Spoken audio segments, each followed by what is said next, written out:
Hi guys, welcome to my channel. ಎಲ್ಲರೂ ಹೇಗಿದ್ದೀರಾ? ಇವತ್ತು ನಾನು ಜೀಮೂತ ವಾಹನನ ಕಥೆಯನ್ನ ವಿವರಿಸ್ತಾ ಇದ್ದೀನಿ. ಈ ವಿಡಿಯೋನ ಯಾರೆಲ್ಲ ಹೊಸದಾಗಿ ನೋಡ್ತಾ ಇದ್ದೀರೋ ನನ್ನ ಚಾನಲ್ನ ಸಬ್ಸ್ಕ್ರೈಬ್ ಮಾಡ್ಕೊಳ್ಳಿ, ಹಾಗೂ ಈ ವಿಡಿಯೋಗೆ ಲೈಕ್ ಮಾಡಿ, ನಿಮ್ಮ ಫ್ರೆಂಡ್ಸ್ಗೂ ಶೇರ್ ಮಾಡಿ. ಬನ್ನಿ ವೀಕ್ಷಕರೇ, ಕತೆ ನೋಡೋಣ. ಸಮುದ್ರದ ತೀರದಲ್ಲಿ ನಿರಂತರ ಬೋರ್ಗರೆತ ದಡಕ್ಕೆ ಅಪ್ಪಳಿಸುವ ದೈತ್ಯ ತೆರೆಗಳು, ಅನಂತ ಆಕಾಶದ ಪಡಿನೆರಳಿನಂತೆ ಹರಡಿರುವ ಜಲರಾಶಿ, ದಿಗಂತವನ್ನೇ ಬಾಚಿ ತಬ್ಬಿರುವ ಸಾಗರ. ಈ ಮನೋಹರ ದೃಶ್ಯವನ್ನು ತಿದ್ದಿ ತೀಡುವಂತೆ ತಂಗಾಳಿ ಬೀಸುತ್ತಿತ್ತು.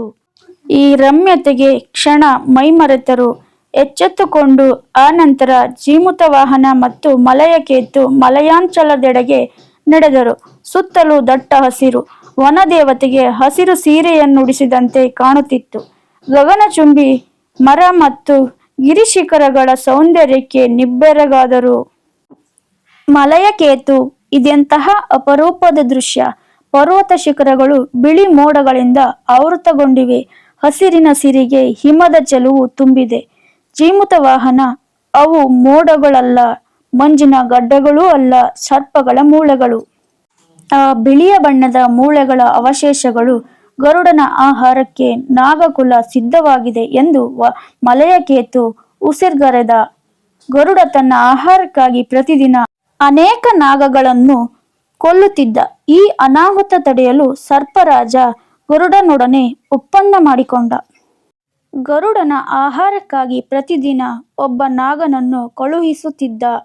ಗರುಡ ಅದನ್ನು ತಿಂದು ಹಸಿವು ಇಂಗಿಸಿಕೊಳ್ಳುತ್ತಿದ್ದ. ಈ ಕಥೆಯ ವ್ಯಥೆ ಜೀಮೂತ ವಾಹನನ ಮನಸ್ಸನ್ನು ಕರಗಿಸಿತು. ತನ್ನ ಪ್ರಜೆಗಳನ್ನು ಕಾಪಾಡಲು ವಾಸುಕಿ ಹೋರಾಡಬೇಕಿತ್ತು, ಇಲ್ಲವೇ ತನ್ನನ್ನು ಸ್ವೀಕರಿಸಲು ಕೇಳಿಕೊಳ್ಳಬೇಕಾಗಿತ್ತು. ಅದನ್ನು ಹೇಳಲು ಒಂದು ನಾಲಿಗೆಯೂ ಮುಂದೆ ಬರದಿದ್ದ ಮೇಲೆ ಅವನಿಗೆ ಸಹಸ್ರ ನಾಲಿಗೆ ಇದ್ದು ಫಲವೇನು? ಕೋಪದಿಂದ ನುಡಿದ. ಅಷ್ಟರಲ್ಲಿ ಮಿತ್ರವಸುವನ್ನು ಹುಡುಕಿಕೊಂಡು ಭಟರು ಬಂದರು. ಅವರ ತಂದೆ ಕರೆಯುವ ಸುದ್ದಿಯನ್ನು ವಿನಂತಿಸಿದರು. ಜೀಮೂತ ವಾಹನ, ಮಿತ್ರವಸು, ನೀನು ನಡೆ, ನಾನು ಸ್ವಲ್ಪ ಹೊತ್ತು ವಿಶ್ರಮಿಸಿ ಬರುತ್ತೇನೆ ಎಂದು ಅವನನ್ನು ಕಳುಹಿಸಿದ. ಜೀಮೂತ ವಾಹನನ ಮನಸ್ಸು ವಿಚಲಿತವಾಗಿತ್ತು. ಅಲ್ಲೊಂದು ಸ್ತ್ರೀಯ ರೋದನೆ ಕೇಳಿಬಂತು. ಧ್ವನಿಯನ್ನು ಅರಸಿ ಹೊರಟ ಒಬ್ಬ ವೃದ್ಧೆ ಮಗನನ್ನು ಬಿಗಿದಪ್ಪಿಕೊಂಡು ಹೃದಯ ಬೆರೆಯುವಂತೆ ಅಳುತ್ತಿದ್ದಳು. ಮಗು ಶಂಖಚೂಡ, ಗರುಡನಿಗೆ ಇಂದು ನೀನೇ ಆಹಾರವಾಗಬೇಕಿತ್ತೇ? ಇದ್ದೊಂದು ಕರುಳಕೊಡಿಯೂ ಬಲಿಯಾಗಬೇಕೇ? ಮಗ ತಾಯಿಗೆ ಮಣ್ಣು ಮಾಡುವುದು ಧರ್ಮ, ಆದರೆ ತಾಯಿಯೇ ಮಗನಿಗೆ ಮಣ್ಣು ಮಾಡುವುದು ಯಾವ ಧರ್ಮ? ಪ್ರಜಾಪಾಲಕನಾದ ವಾಸುಕಿಗೆ ನೀನು ಬೇಡವಾದೆಯಾ? ಕೆಂಪು ವಸ್ತ್ರ ನೀಡಿ ಬಲಿಗೆ ಅಲಂಕರಿಸಿದ್ದಾನೆ ಕಂದ, ನಿನ್ನನ್ನು ಹೇಗೆ ಮರೆಯಲಿ ಎಂದು ಕಲ್ಲು ಕೂಡ ಕರಗುವಂತೆ ಅಳುತ್ತಿದ್ದಳು. ಅಳಬೇಡಮ್ಮ, ಇದು ರಾಜಾಜ್ಞೆ, ಪಾಲಿಸಲೇಬೇಕು. ನನ್ನ ಆಹುತಿಯಿಂದ ಇನ್ನೊಂದು ನಾಗಕ್ಕೆ ಒಂದು ದಿನಕ್ಕೆ ಹೆಚ್ಚು ಬದುಕುವ ಅವಕಾಶ ಸಿಗುತ್ತದೆ. ಇದು ದೊಡ್ಡ ಪುಣ್ಯ ಎಂದು ಸಮಾಧಾನಪಡಿಸುತ್ತಿದ್ದ. ಅಯ್ಯೋ ಪರಮಾತ್ಮನೇ, ನನ್ನ ಮಗನನ್ನು ಕಾಪಾಡುವವರು ಯಾರೂ ಇಲ್ಲವೇ ಎಂದು ಅವನ ತಾಯಿ ಗೋಗರೆಯುತ್ತಿದ್ದಳು. ಗಿಡದ ಮರೆಯಲ್ಲಿ ನಿಂತು ಇದನ್ನೆಲ್ಲ ಕೇಳಿದ ಜೀಮೂತ ವಾಹನ, ಅಮ್ಮ ಅಳಬೇಡ, ನಿನ್ನ ಮಗನನ್ನು ನಾನು ರಕ್ಷಿಸುತ್ತೇನೆ, ಚಿಂತೆ ಬೇಡ ತಾಯಿ ಎಂದು ಮುಂದೆ ಬಂದ. ಯಾರಪ್ಪ ನೀನು ಮಹಾತ್ಮ? ಬಂಧು ಬಳಗ ಕೇಳದೆ ಬಿದ್ದಿದ್ದರೂ ಮಿತ್ರರೆಲ್ಲರೂ ಕೈಚೆಲ್ಲಿ ಕುಳಿತಿರಲು ಪ್ರಜಾರಕ್ಷಕನೇ ಭಕ್ಷಣೆಗೆ ಹಣ ನೀಡಿದ್ದಾಗ ನೀನೆಂತು ಗರುಡನಿಂದ ನನ್ನ ಮಗನನ್ನು ರಕ್ಷಿಸುವೆ? ಅಚ್ಚರಿಯಿಂದ ಶಂಖಚೂಡನ ತಾಯಿ ಕೇಳಿದಳು. ಇಂದು ನಾನೇ ಗರುಡನಿಗೆ ಆಹಾರವಾಗುವೆ, ಕೊಡು ಕೆಂಪು ವಸ್ತ್ರವನ್ನು. ನಾಗಕುಮಾರ ಜೀಮೂತ ವಾಹನ ಕೆಂಪು ವಸ್ತ್ರಕ್ಕಾಗಿ ಕೈಚಾಚಿದ. ಶಂಖಚೂಡ, ಮಹಾಪುರುಷನೇ, ನಿನಗೆ ವಂದನೆಗಳು. ನನ್ನ ಮೇಲಿಟ್ಟ ಕರುಣೆಗೆ ನಾನು ಚಿರಋಣಿ. ಪರಹಿತಕ್ಕೆ ಪ್ರಾಣ ಅರ್ಪಿಸುವ ನೀನು ಮಹಾತ್ಮನೇ. ಹುಟ್ಟು ಸಾವು ದೇಹಧರ್ಮ, ದೇಶ ಪಾಲಿಸುವುದು ಪ್ರಾಣಧರ್ಮ. ಅದಕ್ಕಾಗಿ ಕೊರಗಿಲ್ಲ ನನಗೆ. ನಡೆ ತಾಯಿ, ಹೊತ್ತಾಯಿತು.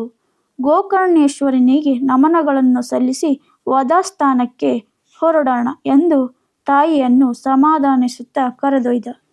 ಇತ್ತ ಜೀಮೂತ ವಾಹನ ಶಂಖಚೂಡನ ಜೀವ ಉಳಿಸಬೇಕು, ಆ ತಾಯಿಯ ಕಣ್ಣೀರನ್ನು ತೊಡೆಯಬೇಕು, ಅವಳ ಮನಸ್ಸಿಗೆ ಮುದ ನೀಡಬೇಕು, ಅದುವೇ ಮಾನವೀಯತೆ ಎಂದು ನಿರ್ಧರಿಸಿದ.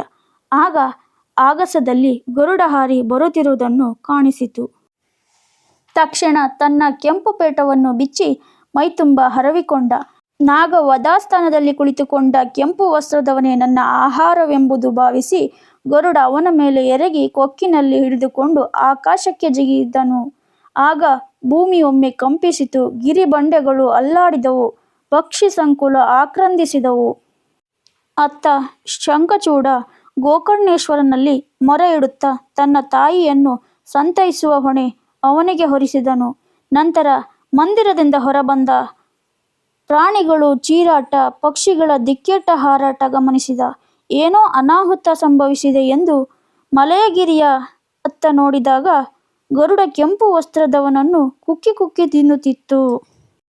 ವಕ್ಷಸ್ಥಳದಿಂದ ರಕ್ತದ ಕೋಡಿ ಹರಿಯುತ್ತಿತ್ತು. ಅಯ್ಯೋ, ಆಘಾತವಾಯಿತು ಎನ್ನುತ್ತಾ ಧಾವಿಸಿ ಬಂದ. ಸಾಕು ನಿಲ್ಲಿಸು ಗರುಡರಾಜ, ಅವನನ್ನು ಬಿಟ್ಟು ಬಿಡು, ಅವನು ನಾಗನಲ್ಲ, ನಿನಗಾಗಿ ವಾಸುಕಿಯಿಂದ ಕಳಿಸಲ್ಪಟ್ಟವನು ನಾನು, ನಿನ್ನ ಆಹಾರವಾಗಿರಬೇಕಾಗಿರುವುದು ನಾನು, ತಿನ್ನು ಎಂದು ಎದೆಯನ್ನು ಮುಂದೊಡ್ಡಿದ. ಗರುಡನಿಗೂ ದಿಗ್ಭ್ರಮೆಯಾಯಿತು.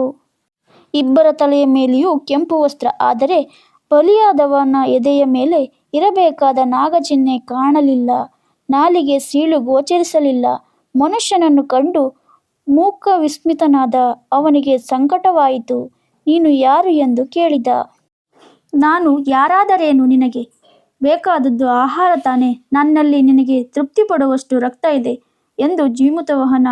ಎಲೈ ಮಹಾತ್ಮನೇ, ನೀನ್ಯಾರೆಂಬುದರಿಯದೆ ಕೊಲ್ಲ ಬಯಸಿದೆ. ನನ್ನಿಂದ ಅಪರಾಧವಾಯಿತು.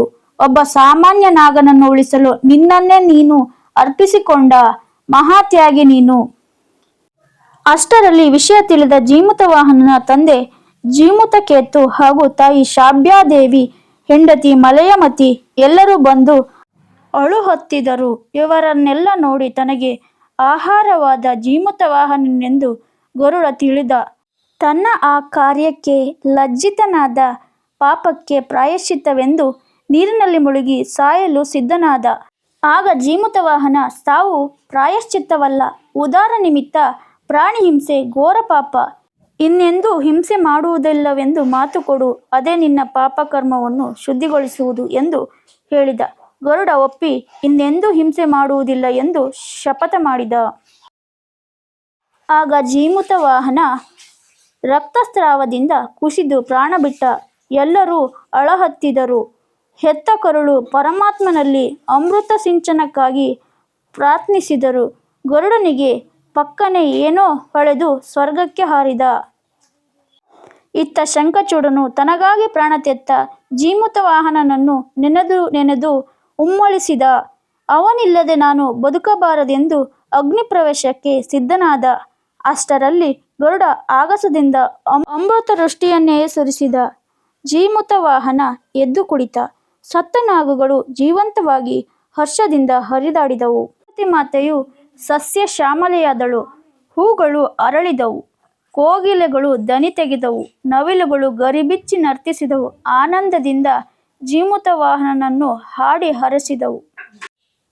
ಜೀಮೂತವಾಹನನ ಕಥೆಯಲ್ಲಿ ಪರೋಪಕಾರದ ಮಹಿಮೆ, ಅಹಿಂಸೆಯ ಗರಿಮೆ, ತ್ಯಾಗದ ಶ್ರೇಷ್ಠತೆ, ಪಶ್ಚಾತ್ತಾಪದ ಪ್ರಭೆ, ಮಾನವೀಯ ಅಂತಃಕರಣ ಮಡುಗಟ್ಟಿದೆ. ಸ್ನೇಹಿತರೆ, ನಿಮಗೆ ಈ ವಿಡಿಯೋ ಇಷ್ಟ ಆಗಿದ್ದಲ್ಲಿ ನಮ್ಮ ಚಾನಲನ್ನು ಸಬ್ಸ್ಕ್ರೈಬ್ ಮಾಡ್ಕೊಳ್ಳಿ, ಶೇರ್ ಮಾಡಿ, ಲೈಕ್ ಮಾಡಿ, ಹಾಗೆ ಕಮೆಂಟ್ಸ್ ಮಾಡಿ. ಈ ಒಂದು ಚಿಕ್ಕ ಪ್ರಯತ್ನಕ್ಕೆ ನಿಮ್ಮ ಬೆಂಬಲವಿರಲಿ. ನಾಳೆ ಮತ್ತೊಂದು ಹೊಸ ವಿಡಿಯೋದೊಂದಿಗೆ ಮತ್ತೆ ಭೇಟಿಯಾಗೋಣ. Bye guys.